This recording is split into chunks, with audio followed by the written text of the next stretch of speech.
So this is 2008 Kawasaki Teryx NRA edition.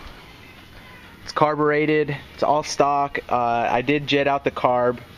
I have the original jet if you want to put it back, but that's it. I did get a AFE intake for it, but it really does you no good if you don't have an exhaust, which I don't, so I haven't installed it, but it'll go with it.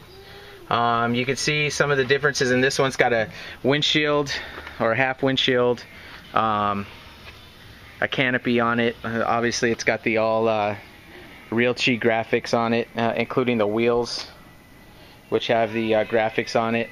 It's got the gun rack on the back. You see the Kolping gun boot. See if I can give you a better view of it. It does have the lift gate. However, it doesn't lift anymore because of this additional bar that was put on for the crow harnesses. So, you know, I do have the original seat belts. If you put those back, you can see the mounts right there for it. Then your dump bed will work again.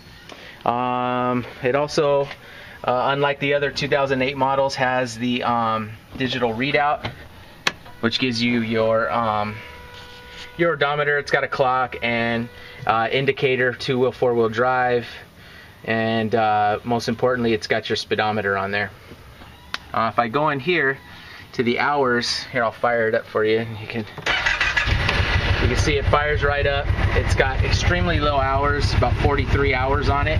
I've taken it out probably about 4 times. Do a little bit of hunting, do a little bit of you know, trail riding and like Calico and stuff like that. Pilot Rock Trail a couple times, right up in Silverwood area.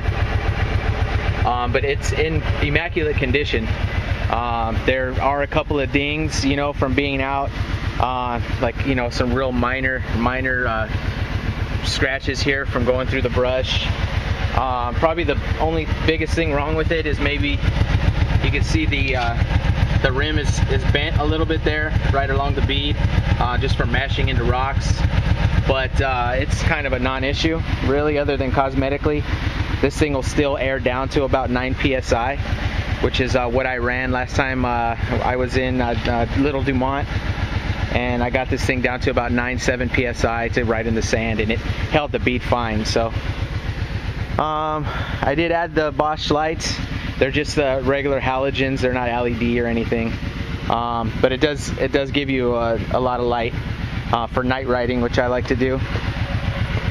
I've serviced it myself. I've changed the fluids all the way around 2 times already. I use all AMS synthetics. I got, I think, an extra quart to go along with it.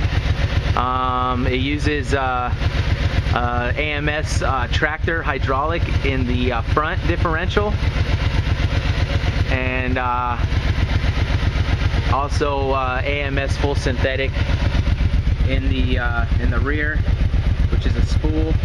See, the tags are good until 2013. It costs about $50 every 2 years to register it. Some of the features, you can hear the engine rev up real nice. I get this thing up to about like 47, 48 degrees, or excuse me, miles per hour on a dirt trail, you know, opened all the way up, and 2-wheel drive high. If you can see, it's a little bit glary, but you got low, high, neutral, reverse, and that high and low works in both second 2-wheel drive and 4-wheel drive, which is right here. Switch on the fly. Also right here, which is a super awesome feature for this one, is the locking front differential. Like I said, it's a spool in the back, but in the front it's open when it's unlocked, so you don't get any understeer when you're doing any climbing or you're in soft sand, stuff like that. But you could also intermittently lock the front so that you have like a limited slip, you know, increasing all the way till it's full locked when it's all the way in the back position, and that gives you dual, you know, locked all the way around, which is awesome when you're doing, like, you know, rock crawling style technical type things like that. I did add the little intake filter there, which is where the air goes in to cool it goes into your intake, and it's also got the cooler for the tranny and stuff like that.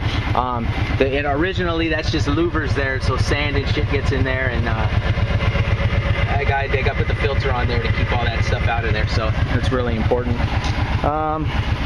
Other than that, I don't know if there's much else to show you. I mean, it speaks for itself. It's in immaculate condition.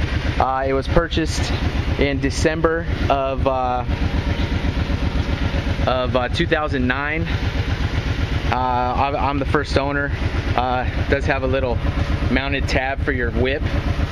I think I do have a whip here somewhere in the garage, maybe. Not lighted, just a regular whip. You know, stock reservoir shocks, original tires. It's a super clean rig. I'm really sad to see it go, but unfortunately we don't do too much riding because of baby James. Say hi, baby James. Yeah, so now we got to sell all of the toys. Okay, so the asking price on it is $8,000. It's negotiable. Not very negotiable, but I will negotiate on it. And I think that about does it. Shut her down. All right, thanks for your time. Thanks for looking.